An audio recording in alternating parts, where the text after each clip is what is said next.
What if you had constant dreams about your grandmother that you never met in your life? In the past, this same woman had a premonition where she saw several people in a fancy restaurant getting wipeout in the worst possible ways. At the time, her grandmother warned the crowd of danger, which consequently saved their lives. Unfortunately, in the last 60 years, each of these lucky bastards has died tragically, as have their descendants. Now you have a feeling that your family will be next on death's list. What would you do in this situation? This is the story of Final Destination Bloodlines, a film released in 2025 and which finally continues this franchise after 14 years since the last movie came out. In today's video, I'm gonna recap this deadly plot and show you ways to beat or at least stay alive when the Reaper comes to get these dumb characters. If you want to see me beating Final Destination 7, which it's very likely we'll be getting in the next couple years, consider subscribing to the channel and throw a wooden log at the like button.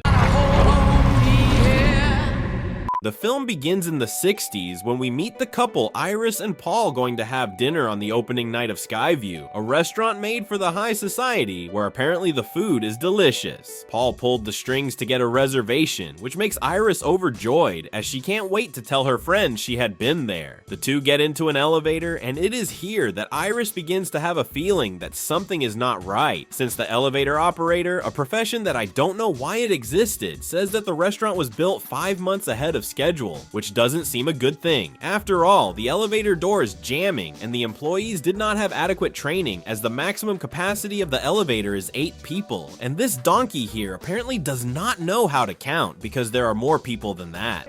So he's an idiot.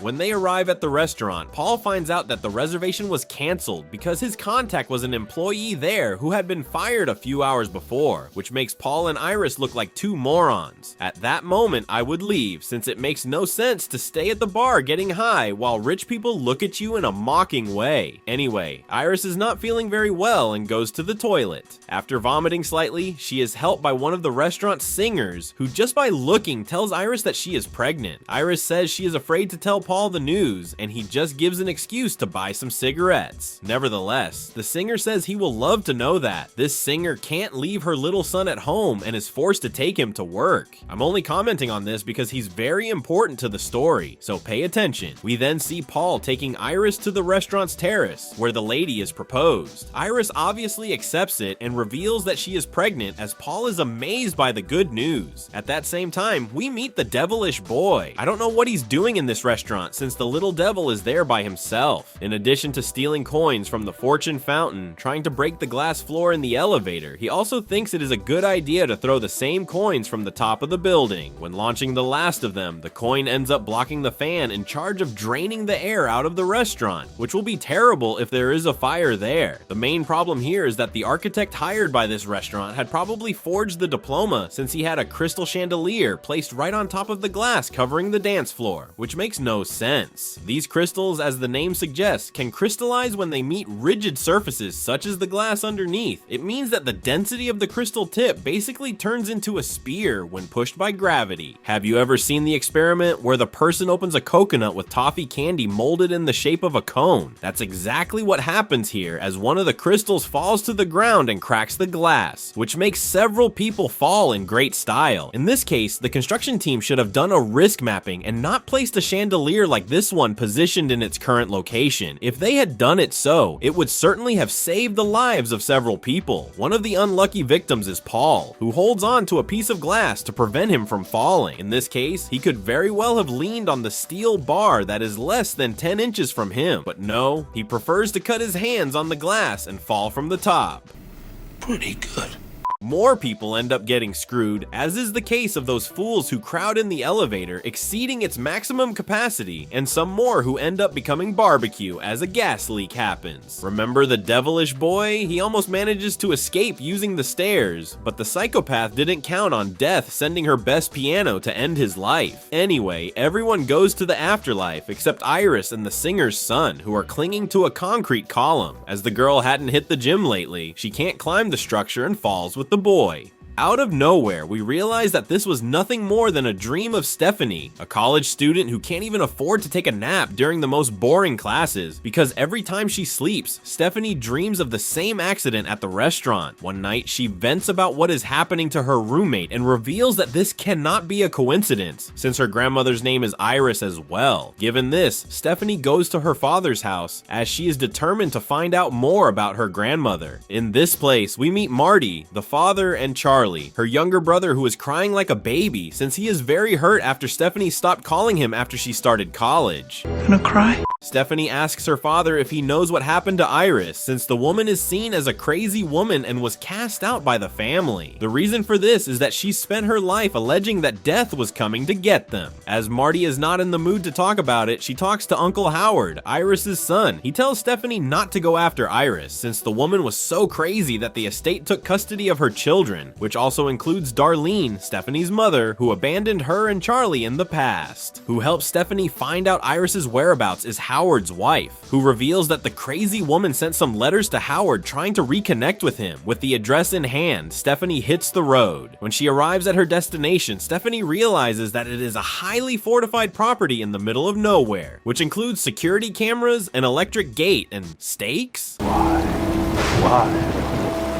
I certainly wouldn't put these things here, since death could theoretically create a typhoon near the property, which could drag these stakes at Iris' face. Screw it, because Stephanie enters the property and finally meets Grandma Iris. The woman is obviously neurotic and says that death is trying to use her granddaughter's presence to lower her guard. Stephanie obviously doesn't understand what's going on and tells about her dreams. Iris says that the dreams she's been having are actually the same premonition that Iris had at the Skyview restaurant. We then see a flashback where Iris takes the coin from the devilish boy's hand and warns the customers that the glass was cracking, which saved everyone's lives. However, death does not like those who get in the way of its plans, which means that the entity went after each person who was saved and also their descendants, who should never have been born if the customers had died in the restaurant. Iris explains that the only reason death couldn't get to Howard, Darlene, and the others was because Iris must be caught by it first, respecting the birth order. Iris deduces that her granddaughter is having her premonition of the past because her life is ending, as it's revealed that Iris has terminal cancer. The script slips here and basically doesn't explain why it's Stephanie who inherits her grandmother's gift instead of Darlene. Anyway, Iris delivers a book full of clippings that she could very well call Hacking Death, as it has all the tips to survive in different types of environments, such as on planes and roads where weird accidents with wooden logs happen. A clear reference to the first two films. That's when Iris makes a mistake and diverts the light from a lamp onto a tray, which reflects off a rope that is holding a potted plant. Iris notices the sloppiness moments before the rope breaks and turns the lamp the other way, mocking death for its inefficiency. Realizing that Grandma is in urgent need of severe mental medication, Stephanie says she is leaving. Hey,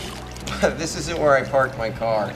This makes Iris desperate, who says that she needs to live in that cabin with her and learn how to avoid death, since Grandma doesn't have much more time to live. Stephanie obviously doesn't like the place's morbid decoration and goes away, making Iris beg her to take the Hacking Death book, but the girl doesn't listen. Iris voluntarily leaves the house, even knowing that death would take her soul. At that time, Iris could have simply thrown the book out and told her granddaughter to take it with her. That way, Iris would still be able to keep her family safe from death for a few more months, giving enough time for Stephanie to learn everything about it. Screw it, because Iris thinks that people need to see it to believe it, as she tells her granddaughter to move away and waits for death to use the wind to knock an iron object on top of a cylinder, which releases the pressure, making the same object pierce Iris's face. Initially, Stephanie thinks that it was all an unfortunate coincidence and regrets the passage of her grandmother to the afterlife. That's when Darlene shows up at the funeral to pay her condolences, which makes Stephanie out of place since she and Charlie haven't seen her in almost 10 years. Even so, Howard is happy to see his sister again and invites her to a barbecue at his house where the whole family meets. We also get to know Howard's children, in this case Eric, Julia, and Bobby. Despite the family reunion, Stephanie doesn't go because of her mother and decides to read the Hacking Death book. It is then that a glass frame falls and breaks, throwing a shard at Stephanie's feet, who has an intuition something bad is going to happen to her family. That's when we see a glass breaking at Howard's house while Bobby is preparing some drinks. He then makes one of the biggest mistakes in this movie. If you look closely, the glass broke on the side of a pile of ice, and it is obvious that several pieces of glass mixed with the ice. Given this, Bobby should have thrown everything in the trash and gone to the supermarket to buy more ice, just like any normal human being would do, but not Bobby, who simply doesn't care about the possibility of one of his relatives chalking with a shard of glass. He also doesn't notice when one of the drinks is served with a shard of glass inside as the glass is placed on a table. Stephanie then arrives at the house and keeps an eye out to see if any catastrophe will happen, which doesn't take long as Howard's wife accidentally drops a bottle on top of the lawnmower, which turns on and goes towards Howard, who has the misfortune of stepping on the shard of glass when the glass falls to the ground. Unable to step on the ground, he loses his balance and falls at the same time the lawnmower gives a nice trim to the hair on his beard, which sends him to meet God. He croaked. All of this could have been avoided if Bobby had thrown the damn ice in the trash. Stephanie then realizes that Iris was telling the truth, and while studying the hacking death, she confirms that several families of the restaurant's survivors died in strange accidents and shows the research to her family. According to Stephanie, her dad and Aunt Brenda are off the list because they are not related by blood, but the rest eventually will die, starting with Eric, who is Howard's eldest son. That's when a classic mistake in these types of movies comes in: skeptical behavior, since no one can see the death's pattern and they simply say that Stephanie is going crazy like Iris. Oh, come on! Look, I would ignore Stephanie's theory if it were only the lives of Iris and Howard being taken by death. However, dozens of descendants of the Skyview survivors died, and not for natural causes, but due to tragic accidents that could not happen normally. Given this, people should have shielded Eric in the room and removed any object that could hurt him. Preferably, Eric should have stayed upstairs, since as we saw in Final Destination 4, death can cause water infiltrations for the ceiling to collapse on top of its targets. By sealing the window, this would also prevent objects from entering through it and hit Eric in the head. With Eric untouched, death could not proceed to hurt the other family members, as Stephanie tells them that the hacking death book mentions that a person learned to cheat death permanently. Therefore, she and the others would have enough time to locate that mysterious person and learn cheating as well. Screw it, as no one listens to her, and we see Eric leaving. He works in a tattoo studio and gets in charge of closing the place this night. While he mourns his father's death, death puts its hands to work and knocks over the fan chain, which fits into Eric's nose piercing. As he despairs to pull it out, Eric hits a lamp that falls on top of a pool of bleach that had been spilled by the entity. This causes a fire, and if Eric falls on the ground, he will turn into a well-done steak. At this time, the most reasonable attitude would be to pull the fan chain down with all his strength, as this would likely cause the fan to fall on the ground, this way relieving the tension in Eric's nose and make it easier for him to remove the chain. Another smart move was resting his foot on the tattoo stretcher instead of the bench Eric's standing on, which is notably unstable and can slide away from him. Said and done, because Eric even manages to remove the chain from his nose, but he loses his balance and falls on top of the fire, apparently being incinerated right away. The next day, we see Stephanie waking Charlie up to say that Eric is not responding her texts. The two then drive to his house but end up finding him alive in the middle of the street. Eric admits that he did not respond to her messages because he was sleeping. Eric explains that the studio burned down, but he managed to save himself because he was wearing a leather jacket which prevented the fire from spreading through his body. Even so, Stephanie says that he is still on the death list and comments that a new accident could happen at any time. This makes Eric mock the situation and ask how this would happen. Stephanie explains that the person who is cleaning the garden could blow the leaves on the ground in the direction of the boys playing soccer, who in turn could kick the ball in Eric's face. In a very surprising sequence, this really happens, but not to Eric, but to Julia, who falls into a dumpster that is picked up by the garbage truck. The girl asks for help as her body will get a free liposuction in 2 minutes when the trash compactor crushes her. While Stephanie climbs into the truck to rescue her cousin, Eric and Charlie hit the side of the vehicle, which would make any responsible driver hit the brakes. The problem is that the garbage company driver manages to commit all traffic offenses, which includes driving with a headset while stalking hot girls on Tinder. Someone is about to meet the HR department in a few hours. At last, the boys manage to stop the truck, but Julia's head gets stuck between the compactor and freedom, which makes her lose her mind, literally. At that time, Julia could have gone back inside the compactor since it was obvious that she would not get out in time. There was still room inside the structure, as she could have put the garbage bags in front of her to be squeezed first, which would have given her another 15 seconds of life or so. If she had done that, the driver could have disabled the compactor and spared her life temporarily. Once again, we see the family getting together. However, now these imbeciles believe in Stephanie's theory. Well, almost everyone, since Marty says that what happened is not anyone's fault, just an unfortunate coincidence. Begging you not to traumatize our kids anymore. Shut the hell up, you useless. That's when Brenda explains why Julia died before Eric. After all, the tattoo artist was not Howard's biological son, as she had an affair with another man, Eric's true father. Given this, Bobby realizes that he is next on the list and begs Stephanie to save his life. The psychic girl doesn't know what to do, but Charlie remembers that she had a gut feeling about how Julia was going to die, even though she didn't know the right list order. The only clue Stephanie has is that Iris had a contact at the local hospital who mentioned that a person had escaped from the death list. That's when Darlene says that she remembers a man named JB who Iris trusted. She mentions that the guy worked in a hospital called River something, as she is mistaken to think that the first name is Clear, another reference to the first Final Destination movie, more specifically to Clear Rivers, Alex's girlfriend. Eventually, they find out that the right hospital name is Hope River and prepare to go there. Before that, Eric prevents Bobby from entering Darlene's trailer without first checking if there was any trace of peanuts inside, as he was lethally allergic to it. As Darlene had baked some peanut cookies on the barbecue day, Eric promptly removes a peanut jar from the trailer and says that he will go with them to the hospital. Upon arriving at the coroner's area, we see a random body being examined by a doctor when the man points the right direction to William John Bloodworth or to his closest friends. JB William reveals that he and Iris were great friends and that the woman reached out to him and told him about Death's target list. Bloodworth was the little boy who was in the restaurant, the last person who should have died in the accident, right after Iris. In the last decades, William helped the seer to fortify her cabin in the woods and even tried to get her the best cancer treatment available. However, it was not possible due to the advanced stage of the disease. William then explains that there are only two ways to cheat death. The first is the one we were taught in the 5th film. That is, if one of the people on the entity's list kills someone outside of it, that same person will get the victim's years of life. The second way is the same we saw in Final Destination 2. The person really dies, but in case of resurrection, the death's list gets canceled, saving every single target who was supposed to die after the resurrected one. That means that Kimberly and police officer Burke were the only characters to survive in the franchise. The family then asks why Iris never tried the second method, to which William replies that it is risky and could end her life permanently. Another thing he says is that if a person outside the list tries to help one marked for death, this can enrage death and become its target as well. Anyway, William ends the conversation by saying that he also has cancer and that he intends to enjoy the rest of his life, knowing that after Iris's family is gone, he will be next. The film previously placed this scene to honor actor Tony Todd, who would pass away months after filming due to stomach cancer. Realizing that their options are extremely limited, Eric convinces Bobby to choose option number 2 by eating a peanut chocolate. The problem is that the machine in the hospital crashes, forcing Eric to swing it for peanuts to come out. Bobby should never agree to this plan, since allergies are totally unpredictable, and even if the person survives, it can bring lifelong sequelae due to anaphylactic shock. There is also the possibility of a lack of oxygenation in the brain, which can leave you in a permanent vegetative state. If that's the plan they're going to follow, at least Eric and Bobby could aim for something that stops the heart altogether, such as using a defibrillator on Bobby's chest. Death would consider the debt as paid if Bobby's heart had stopped for a certain time, which would allow Eric to use the same technique to resurrect his brother. Since they are already in the hospital, they would have no trouble finding a defibrillator. Screw it, because they managed to get the chocolate and enter an MRI room. Eric then steals a pen of epinephrine, a type of adrenaline that fights the strongest symptoms of a fatal allergy. Basically, the idiot's plan is to force Bobby to have an allergy by ingesting the peanut and bring him back from the dead with the pen. The problem begins when Eric closes the door as the displacement of air knocks over a clipboard on top of the resonance machine's drive system. Bobby realizes this and could have asked to go to another room, since the two brothers were already aware of how death worked. That is, the fact that the machine turned on when they entered that room cannot be a mere coincidence. They could also have walked 5 meters and turned turned off the machine without difficulty, but never mind. Forget it, as Bobby feasts on the peanuts and in a matter of seconds starts choking. He asks for the pen, but Eric refuses to apply the epinephrine before he takes the Afterlife Express. The situation starts to get out of control as death increases the MRI machine power. Because of its magnetic properties, the machine starts to pull any metallic item nearby, such as the piercings on Eric's face, and also the one from the wiener. I don't believe that. Why the hell would someone in their right mind put a piercing on a man's work tool? If you've done this in your life, I'm sorry, you seriously need psychiatric help. The object is of no use at all, since you won't be showing it off when you go to the beach. If Eric wasn't an imbecile, he wouldn't have put the piercing there, which would consequently prevent the magnetic field from pulling him, unlike what happens here as a wheelchair is also pulled and hits him in the back. This gets Eric stuck as his spine breaks in a matter of seconds. As the pen was in his brother's hand, we see Bobby crawling and managing to apply adrenaline, which stops the allergy. The problem is that the MRI is still on, and added to that, a nurse opens the door, allowing the metal spring from the chocolate machine to be sucked in the direction of Bobby's head, finishing it right away. Stephanie, Darlene, and Charlie are horrified by the situation, and now their mother is Death's next target. They have the idea of hiding in Iris's cabin, since Darlene is willing to spend the rest of her life in that place so that her children can live longer. The woman then explains that she abandoned Stephanie and Charlie because she saw danger everywhere, as that's how she was raised by Iris. Given this, Darlene didn't want to pass this paranoia to her children and decided to run away from home and become a hippie in a trailer. Upon arriving at Iris's property, the trio realizes that the gate is locked and cannot be opened. The bad news doesn't stop as one of lamps begins to malfunction. In this case, since Charlie is last on the list, he could have climbed over the gate, enter the cabin, and opened the gate from there, just like Iris had done when Stephanie first met her. That way, Darlene would be safe inside the trailer, and Stephanie could stop the vehicle as close as possible to the door, ensuring that her mother entered the cabin safely. But no, Stephanie senses that Death will act, and in the face of that, the girl has the dumbest attitude possible. She steps on the gas and knocks down the gate, but the collision breaks her seatbelt coupling, leaving her trapped in the driver's seat. This situation delays Darlene's arrival at the cabin, as she tries to release her daughter, giving enough time for Death to use the wind to drag a spark from the damaged lamp into the house, at the same time that the potted plant falls on top of the stove, turning on the gas that when it comes into contact with the spark, blows up the cabin.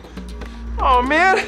The biggest mistake here was Iris's, who should never have put piped gas in the cabin. If the woman's concern was to stay alive as long as possible, she should have opted for canned food, which does not need to be heated. That way gas wouldn't be necessary either. Anyway, Darlene could basically portray the new version of Two-Face in a future Batman movie, since her looks are half burned due to the explosion. Nevertheless, she still manages to pull Charlie away from the wreckage. She then tells the boy to go help her sister, who is also not very well, as we see her drowning after the trailer fell into a dam. Unfortunately, Darlene can't hold Death for much longer as she's smashed by a falling pole. Charlie then runs to the trailer and cuts the seatbelt with a knife, but Stephanie swallows a lot of water in the process. The boy begins to perform CPR and miraculously manages to resuscitate Stephanie. A great success! A few days later, Stephanie and Marty take Charlie to school graduation, and it is there that their father introduces a friend who happens to be a doctor. He congratulates Charlie for saving Stephanie, but says that she technically didn't die, as Charlie managed to revive her, which means that the girl was just unconscious. That is, her heart didn't stop. That's where the script gets a bit naughty, since that same coin that Iris prevented from being thrown by the devilish boy 60 years earlier ended up falling out of the hacking Death when Stephanie left the hospital. The coin ended in the hands of a woman who is close to where Stephanie and Charlie are now. The old lady unfortunately drops the coin without realizing it, which slides up to a railroad track and blocks one of the tracks. This happens while a train comes at full speed, making it derail. Realizing this, Stephanie and Charlie run down the street while being chased by the train until it stops looking like they will get away with it. Well, for 5 seconds, as the last train car hits the wreckage and throws several wooden logs over the barrier, which unfortunately wipe out both Stephanie and Charlie. Not